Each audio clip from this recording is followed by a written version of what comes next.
Thank you for joining us today. I'm Sean Pashore with Navigation Realty, and today I'm interviewing Shana Brown of Coach B Financial. Shana, how are you today? I'm good in you, Sean. I'm very good. Thank you for being here today. Really Oh, appreciate it. you're welcome. So, tell me a little bit about what you do. Um, so I am Coach B Financial, and I created a business model to help people better understand their finances, because I saw there was a need where people were overspending or needing help, or just seeing people in a situation where I knew that I could help. So I was like, let me create a business that I know that it's more for helping people than anything, because when they are happy with their finances, you have a Mhm. better self-awareness about what's going on in your life. I wish I had met you a long time ago. What made you decide to teach this subject? What made me decide to teach the subject was, I looked in my neighborhood and I said, you know what?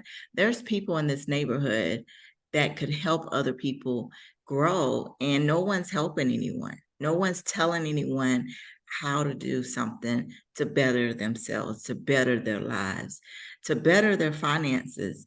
And I was like, you know what? It would be nice to have a role model or a mentor to help me see my finances, life better, um, Mhm. empower me to be better with my finances. So I was like, you know what? If I did not get the help, and I know there's a system in doing, a budget and getting your finances together, I'm going to start a business of helping people. So my business is not just to make money, which is nice, but I am put on this earth to help where needed. And so that's why I started a business. Making money and helping people at the same time. Yes, yes. Tell me, are you from Tallahassee area? I am not originally from Tallahassee. I am from a small town of Live Oak, Florida. Um, Wow, yes, and so I am so proud of my town. I moved here to go to college, and I never left. very cool. So tell me, what's the best part of coaching for you? Oh man, the best part of coaching for me is when I see the students and the clients, when I see that light goes off in their eye, or when I see, oh, I didn't know this and no one taught me this. And so it Hmm. makes me feel good that they came from Coach B Financial, so they'll remember me when they get out in the real world, and they can say, you know what? Someone taught me this. I may not know her name, but I'm so thankful that she taught me this. And then also with my clients, when they see that they're winning, or they paid off a debt, or Mm, they see their credit score go up, it gives me joy to know that they're winning, and when they're excited, I'm excited. that's a great feeling, paying off a debt. Yes, it is. Yes, it is. So what would you say motivates you the most doing this work?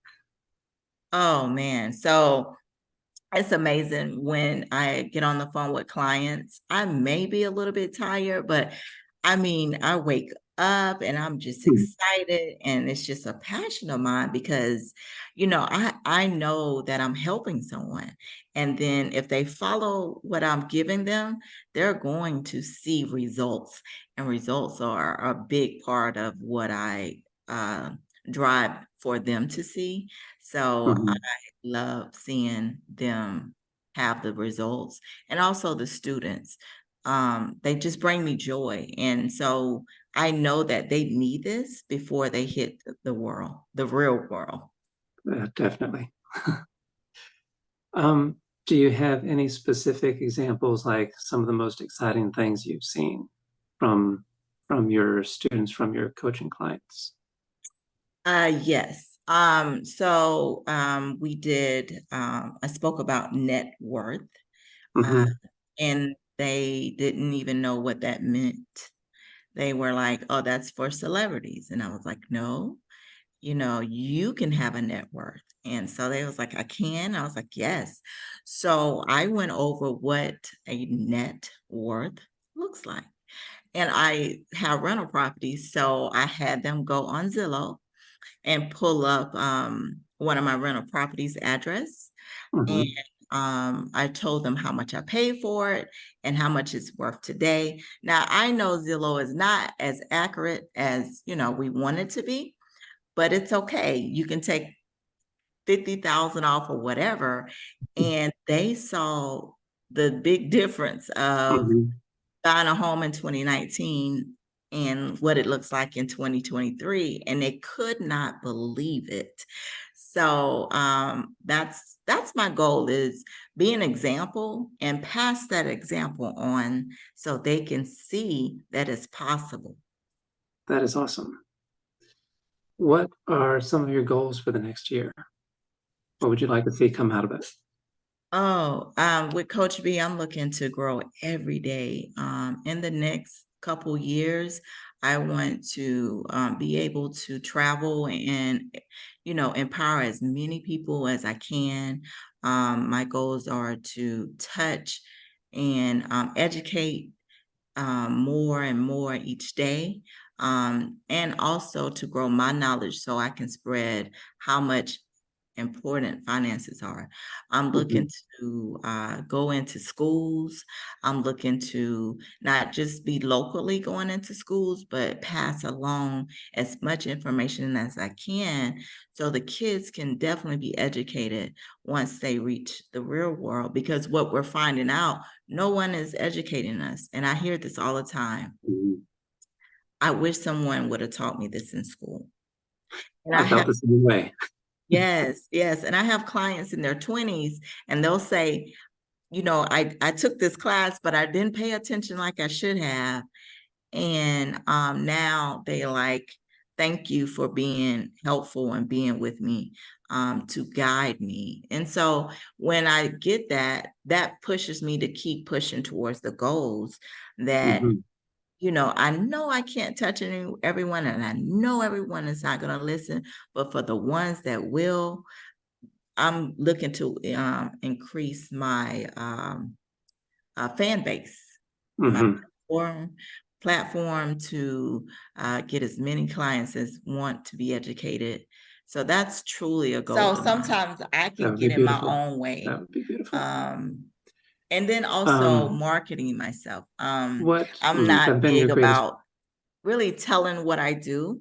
And so for me with Coach B, that's one of the things I got to just get out of my own way and be transparent and show people the real deal of what it looks like.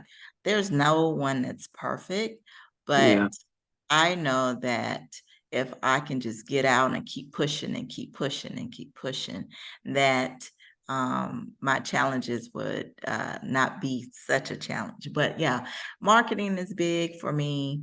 Um, Being in my own way. Yeah. Yeah. I understand you. Has anything surprised you a lot while doing this work? Yes, one of the things that has surprised me is that a lot of people don't have $1,000 saved in their savings account. That's a big surprise for me.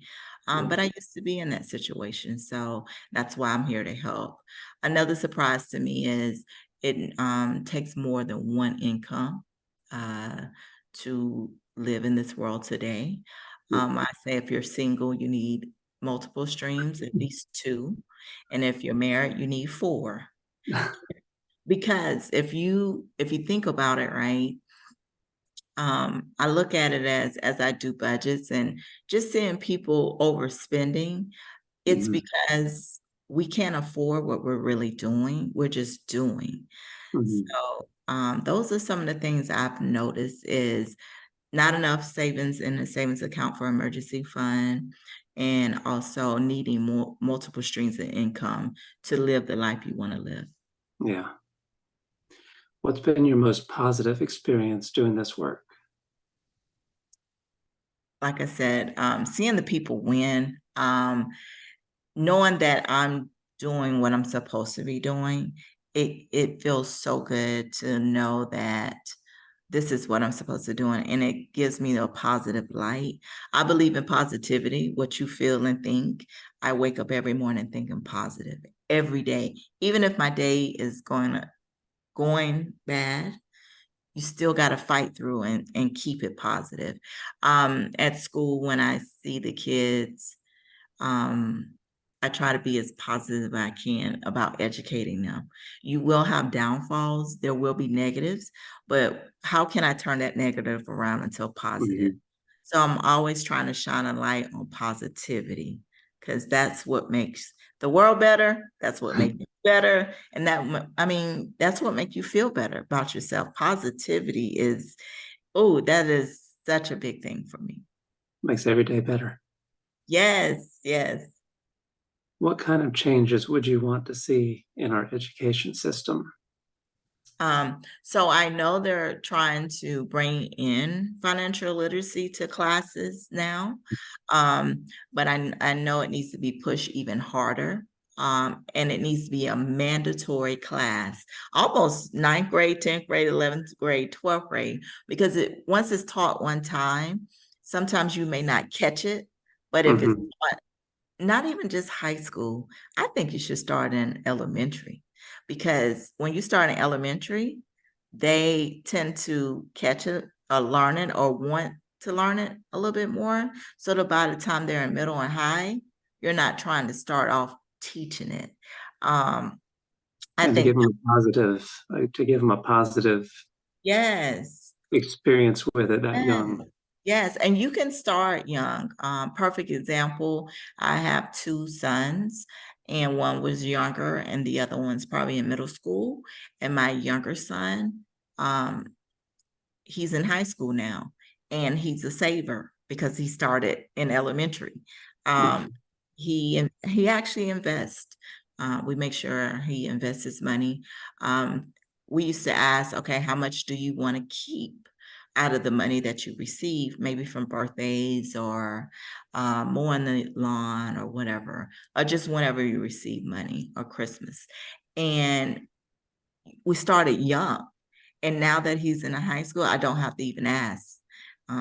He rather save than spend. And sometimes I have to tell him, you need to spend some money because he loves to see money in his bank account. So I feel that education in schools needs to start almost in elementary. That way, when they graduate, we can know what to do when we graduate. I mean, Mhm. it would just make sense. It makes so much sense. And people may not have to struggle like how we struggle because no one taught us.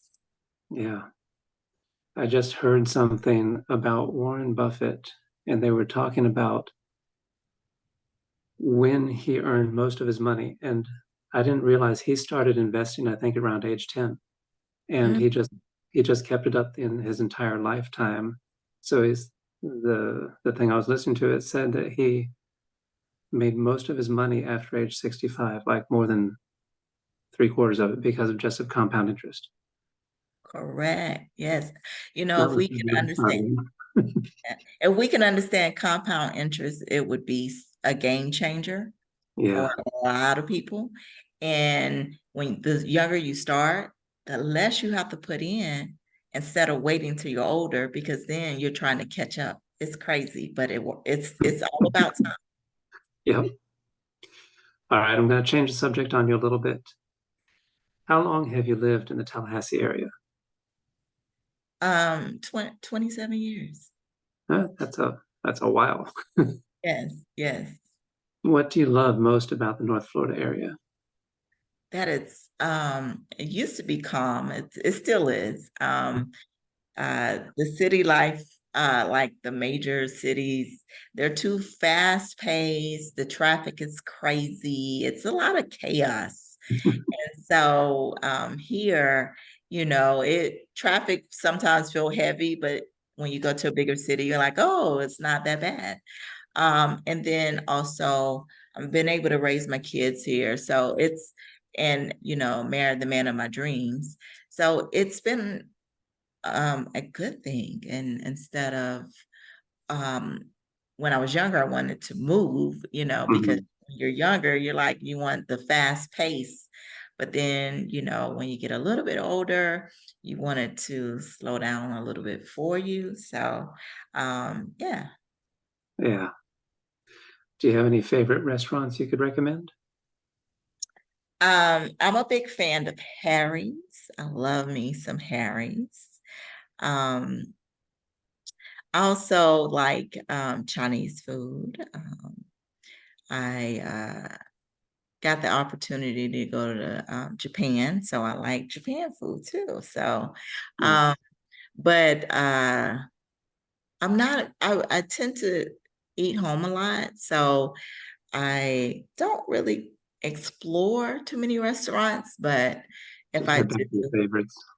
yeah, yeah. Yeah. What is something that most people don't know about you? Okay, so most people don't know that I was on a game show. Um, Uh-huh. I had the opportunity to be on Family Feuds. So Cool. that's one thing that a lot of people don't know. So when they do find out, or they just happen to watch an old show on Uh-huh. the Game Show Network, they'll be like, "Were you on a game show?" And I'll say, That's "Yes, I was fun. on a game show." So it was a great experience, and I believe it came through positivity. There's things in my life that I've all dream of. Why not Mhm. dream? I believe in dreaming. And so that dream came true. And some dreams I haven't dreamed about have come true. I've been to the White House, inside the White House. That was some things that people don't know about me also. So it's other Cool. things too, but those are two of the ones that come to mind. What are some of your favorite things to do outside of work? Outside of work, I'm a big sports fanatic. Not as much as I used to be as a kid. I married a guy that loves to fish. Uh, So, but I still enjoy sports. I enjoy basketball. I enjoy tennis. I like to crochet. Um, there's what else I like to do. Let's see. Um, It's so much I like to do. I play the piano. So I am versatile in different things. So at school, when I'm at school with the kids, I said, whatever it is, Miss Brown can do it. If you like to play sports, I can play it. If you like to, if you want to learn how to crochet, I can teach it. If you want to learn how to play the piano, because they have piano at school for a class, I can play the piano. What key are you playing in? So whatever it is, I'm willing to take a chance to try it out. versatility. Yes, yes. Being from a small town, my parents just involved us in a lot of things. Mhm. Since we didn't have a mall or, other things that people would kind of go and do, a movie theater. So they involved, Girl Scouts or whatever they could involve us in, they did. That was positive. Cool. What from your childhood had the biggest impact on you?